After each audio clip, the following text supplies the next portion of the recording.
नमस्कार दोस्तों, स्वागत है आप सबका भद्रा इस एकेडमी में। आज का डेट है 14 दिसंबर 2022 and prelims focused current affairs के न्यूज़ डिस्कशन में मैं शुभदीप आप सभी का स्वागत करता हूं। आगे बढ़ने से पहले let me remind you as usual that downloading link जो रहने वाला है पीडीएफ का वो नीचे डिस्क्रिप्शन सेशन में लगा दिया जाएगा। आप वहां पे जाकर इसको डायरेक्टली डाउनलोड भी कर सकते हैं। चलिए, सबसे पहला सबसे जोरदार न्यूज़ है आज का, गामूसा। जी हाँ, Assamese gamusa has finally got the GI tag from the government of India. Now, GI tag मिलने का फ़ायदा क्या होता है? GI tag मिलने का फ़ायदा गवर्नमेंट के थ्रू यह होता है दैट एक उस प्रोडक्ट को लीगल प्रोटेक्शन मिल गया है। दैट इज, अगर यही गामोसा आप कर्नाटक में मैन्युफैक्चर करोगे ना, तो you can not sell it by the name of SMEs gamosa. समझ रहे हो बात? मतलब यू हैव टू, देखो नाम क्या है, geographical indication, GI। Geographical indication का मतलब क्या आपको लग रहा है? सोचो, GI टैग भूल जाओ, 2 मिनट के लिए सोचो, जोग्राफिकल इंडिकेशन का मतलब क्या लग रहा है? मतलब पूरा इंडिया का कोई ऐसा जोग्राफिकल एरिया हो जिसको वो इंडिकेट करता हो, है ना? तो वैसे ही कभी भी कोई भी प्रोडक्ट को अगर जोग्राफिकल इंडिकेशन टैग मिल गया ना, सिर्फ एसएमईज गामोसा ही नहीं, कोई भी प्रोडक्ट ले लो, दार्जिलिंग टी ले लो या फिर कुछ भी, इसका मतलब यही होता है दैट अगर दार्जिलिंग टी की बात करूं तो वो दार्जिलिंग टी दार्जिलिंग में ही उगना चाहिए, तभी उसको आप बेच सकते हो in the name of Darjeeling T.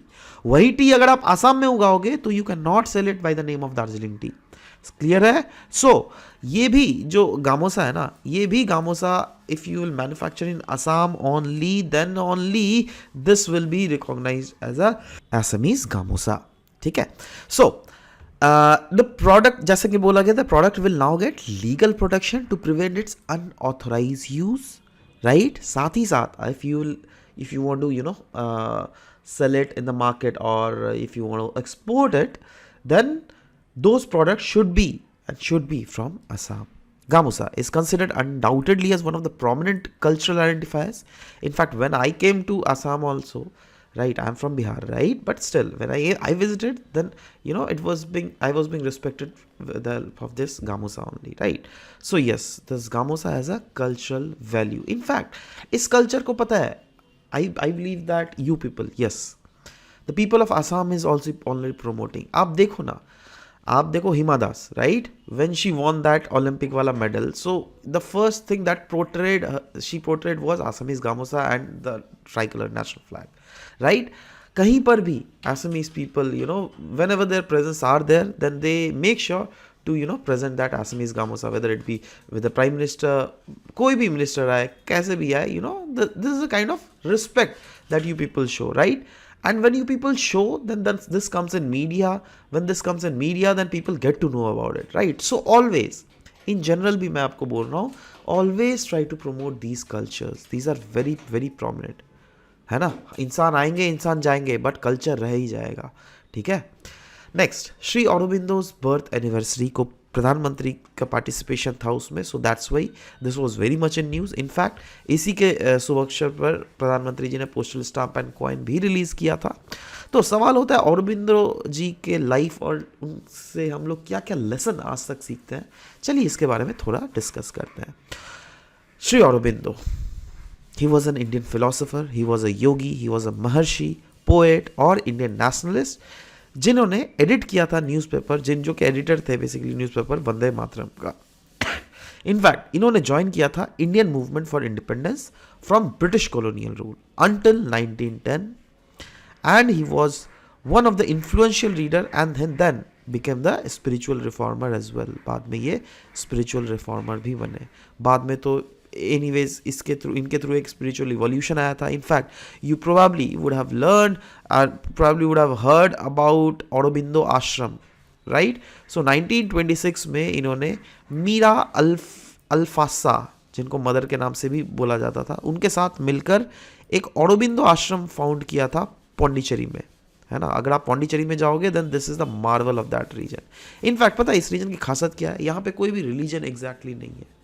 जो भी आता, कोई भी प्रोफेशन, मतलब प्रोफेशन होता ज़रूर है, मतलब वो एक स्वीपर हो, वो एक चाय वाला हो, वो एक डॉक्टर हो, या फिर वो एक इंजीनियर हो, कोई भी अगर वहाँ पे रहता है ना, everyone used to get the same salary. तो कुछ कुछ फीचर्स है, एनीवेज वो तो जस्ट बात की बात है। अगर हम औरबिंदो आश्रम के बारे में पढ़ रहे तो है, बट यस, औरबिंदो जी जो थे ही associated himself with Anushilan Samiti of Bengal and also Alipore जब कॉन्स्पिरेसी केस हुआ था ना, तब इनको अरेस्ट भी किया गया था। कुछ कुछ लिटरेरी वर्क जो औरबिंदो जी के द्वारा लिखा गया था वो था the life divine, synthesis of yoga, Savitri, a legend and a symbol. Next PIB का यह न्यूज़ है रिगार्डिंग प्रधानमंत्री आदि Adarsh Gram Yojana. Ministry of tribal affairs ने रिवैम्प किया है existing scheme of special central assistance to tribal sub scheme, और उसका नॉमेनक्लेचर है प्रधानमंत्री आदर्श ग्राम योजना। नाउ इसका एम क्या है? इसका एम यही है दैट जो ग्राम है ना, जो विलेजेस है, उनको हमें ट्रांसफॉर्म करना है विथ, और वो वैसे विलेजेस है जो क्या सिग्निफिकेंट ट्राइबल पॉपुलेशन जहाँ पे रहती है, उन विलेजेस को हमें ट्रांसफर करना है टू ऐसे विलेजेस जो क्या मॉडल विलेजेस हो सके। मॉडल विलेजेस मतलब वो विलेजेस जिनको देखकर दूसरे विलेजेस सीख सके और जो वहां पर इंप्लीमेंट हुआ वो अपने रीजन में भी इंप्लीमेंट करना चाहे। तो सवाल होता है प्रधानमंत्री आदर्श ग्राम के तहत जो ये मॉडल विलेजेस बनाया जाएगा, कैसे बनाया जाएगा भाई?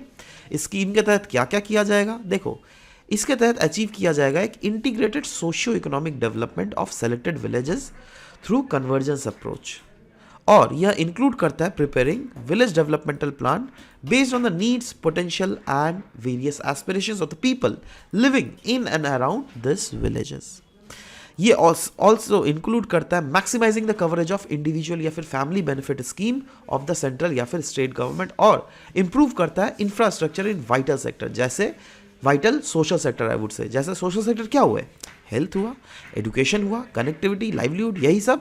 और साथ ही साथ सोचो कोई एक ऐसा रीजन है, सोचो एक ऐसा कोई डेवलपमेंटल पैरामीटर है जहां पर कुछ गैप्स एग्जिस्ट कर रही है, उन गैप्स को मिटिगेट करने की काम करती है। जैसे मेक श्योर करती है दैट रोड कनेक्टिविटी प्रॉपर हो इस रीजन में, telecom connectivity, school, anganwadi centres, health sub centres, drinking water facility, drainage, solid waste management, ये सब कुछ चीज़ें यहाँ पर अवेलेबल हो, राइट। चलो आगे बढ़ते हैं। इसरो नाविक क्यों न्यूज़ में है? क्योंकि अगेन हमने जो है ना नाविक में L1 फ्रीक्वेंसी इंट्रोड्यूस किया है ना। ये L1 फ्रीक्वेंसी है क्या, देखते हैं। इसरो का प्लान किया है बेसिकली। देखो अगेन हम लोग मेक श्योर करना चाहते हैं दैट अभी जो जितने भी नए सैटेलाइट्स भेजे ना इस नाविक में, उसमें सब में L1 फ्रीक्वेंसी लगा रहे हैं। L1 फ्रीक्वेंसी ये एक oldest and one of the most established GPS signal है, ठीक है ना। अब इसके साथ जो है ना नाविक को हम लोग सिविलियन यूज गैजेट में भी इस्तेमाल कर सकते हैं। सिविलियन यूज गैजेट जैसे आपको पता होगा, स्मार्ट वॉच के बारे में आपने शायद सुना भी होगा, बहुत लोगों के पास तो होगा भी, आप लोगों के पास स्मार्ट वॉचेस। तो स्मार्ट वॉचेस भी कभी कभी क्या होता है ना, जीपीएस सिग्नल्स को पकड़ते हैं, समझ रहे हो। आपको पता चलता है ना आपने कितना स्टेप्स चला, कैसे कहां से पता चलता है भाई, है ना। तो वो स्मार्ट वॉचेस जो है ना ये L1 फ्रीक्वेंसी को बहुत इजीली कैच कर सकते हैं, समझ रहे हो बात। So ISRO plan to set up ground station in Japan and France to better triangulate the entire area under the नाविक कवरेज। नाविक के बारे में अगर बात करें तो अनडाउटेडली जैसे यूएसए का जीपीएस है, वैसे ही इंडिया का नाविक जो कि जीपीएस का ऑल्टरनेटिव है। इसको डेवलप किया गया था भाई, पहले तो वैसे अप्रूव किया गया था 2006 को, बाद में ऑपरेशनल स्टार्ट हुआ भाई 2018। एट प्रेजेंट अगर देख लीजिएगा 8 सैटेलाइट्स है जो क्या कवर करती है, इंडिया को तो कवर करती ही है, बट इंडिया के चारों तरफ जो है ना 1500 किलोमीटर तक का रेंज को भी यह कवर करती है, मतलब पूरा पाकिस्तान भी इसमें कवर्ड है। करंटली सैटेलाइट जो है वो 2 फ्रीक्वेंसी में कार्य करती है, एक है L5 और एक है S फ्रीक्वेंसी, बट अभी L1 फ्रीक्वेंसी भी नए नए नाविक में जोड़ दिए जाएंगे। इससे फ़ायदा ये होगा दैट ये जो L1 फ्रीक्वेंसी है ना ये इजीली कैच कर सकता है इलेक्ट्रोमैग्नेटिक वेव फ्रीक्वेंसी जो क्या रेंज करता है from 3 kilohertz to 300 gigahertz. L1 frequency जो है ये मोस्ट कॉमनली यूज फ्रीक्वेंसी है जीपीएस में। ये लेस सोफिस्टिकेटेड और सिविलियन यूज डिवाइसेस जैसे कि मैंने बोला आपको जीपीएस डिवाइसेस में आराम से यूज़ किया जा सकता है, राइट। सो यही है। नेक्स्ट डिफरेंट अदर जो नेविगेशन सिस्टम्स है, जैसे दोस्तों इंडिया का नाविक हो गया, यूएसए का जीपीएस हो गया, वैसे ही यूरोपियन यूनियन का गैलीलियो है, रशिया का है ग्लोनास, चाइना का है बाइडू, राइट। वैसे ही जापान का है QZSS, ठीक है, याद रहेगा। चलो आगे बढ़ते हैं। National policy on rare disease.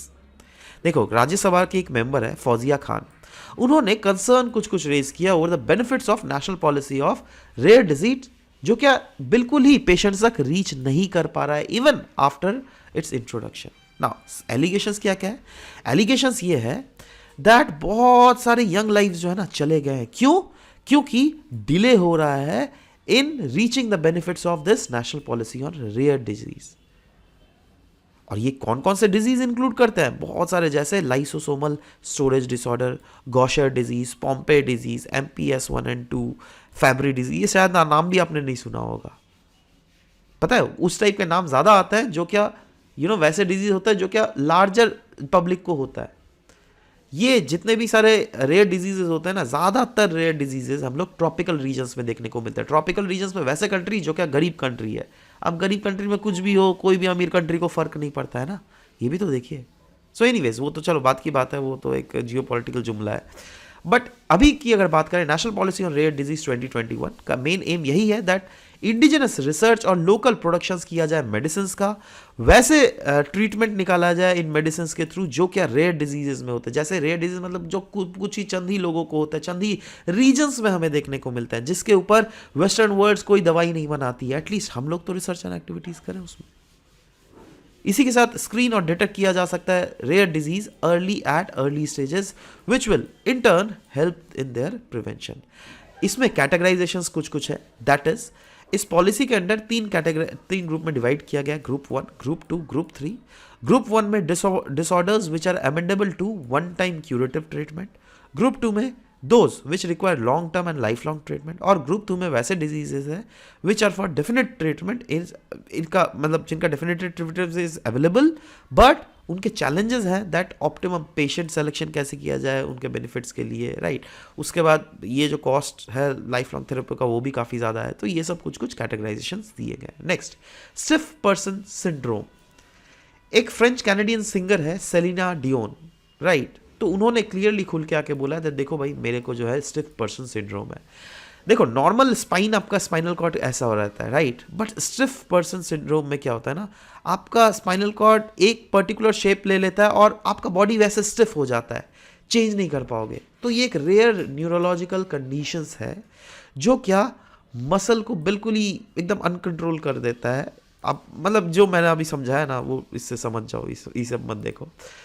The disorder has left her with difficulties in walking, singing. Absolutely. आप खुद सोचो ना, आपका अगर पीठ टेढ़ा हो तो वॉक करने में भी आप टेढ़ा ही आपको वॉक करना पड़ेगा, राइट। सिंग करने में भी प्रॉब्लम होता है क्योंकि अल्टीमेटली क्या है ना, दैट सब कुछ देखो, बॉडी एक आपका सिस्टम के तहत काम करता है। आपका पूरा अगर बॉडी का पार्ट्स पुर्जा सही चले ना, तब आपका बॉडी ओवरऑल अच्छा काम करेगा। बट अगर कोई भी पार्ट्स पुर्जा अगर प्रॉपरली काम ना करे, पार्ट्स पुर्जा by the here I mean या तो हाथ या तो कान या तो आँख, नाक, पैर, सब कुछ इक्वल प्रॉपरली काम करना चाहिए। इसीलिए तो लोगों को बोला जाता है ना आप एक्सरसाइज करो, बट लोग नहीं करते हैं। क्यों? समझ लो बात। So next, rain babblers. देखो ये एक नया स्पीशीज ऑफ सॉन्ग बर्ड जो क्या अरुणाचल प्रदेश में फाउंड किया गया है, राइट। रेन बैबलर, ये देखो ये है, ये वाला रेन बैबलर, ठीक है। अच्छा, अब इसके बारे में पढ़ते हैं। ये एक स्मॉल एशियन बर्ड है ऑफ द बैबलर फैमिली जो क्या साउथ एशिया में हमें ज़्यादातर मिलता है। और इसी न्यूज़ में लीसू कम्युनिटी भी न्यूज़ में था। तो लीसू कम्युनिटी एक तिब्बतो बर्मन एथनिक ग्रुप है जो क्या इनहैबिट करती है बर्मा, दैट इज म्यांमार वाले इन माउंटेनियस रीजन में। यही नहीं, चाइना, थाईलैंड, अरुणाचल प्रदेश वाले रीजन में भी ये देखते हैं, राइट। इन्होंने भी ये पाया है। Anyways, about the song bird के अगर बारे में बात करें तो देखो ये जो है ना अपने नेस्टिंग पीरियड के समय साउंड निकालती है। क्यों? एक तो रीजन होता है दैट वो साउंड निकाल के बताना चाहती है दैट देखो भैया ये मेरा टेरिटरी है, इस टेरिटरी में कोई दूसरा बर्ड घुसो मत, ठीक है, पहली बात। तो दूसरा, अपने मेट्स को अट्रैक्शन करने के लिए, है ना, क्योंकि इवेंचुअली देखो अगर आपको मेटिंग सीजन में if you want to deliver nesting period में if you want to deliver babies then you have to mate, right.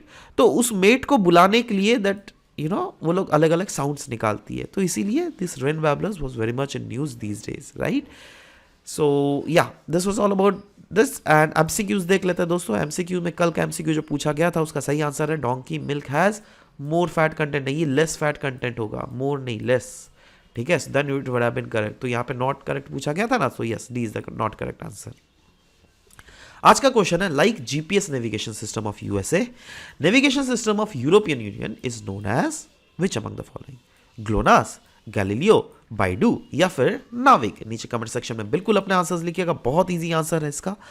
Will be waiting for your answer to come. This was all about the discussion for today's class. Thank you guys, thank you for discussion.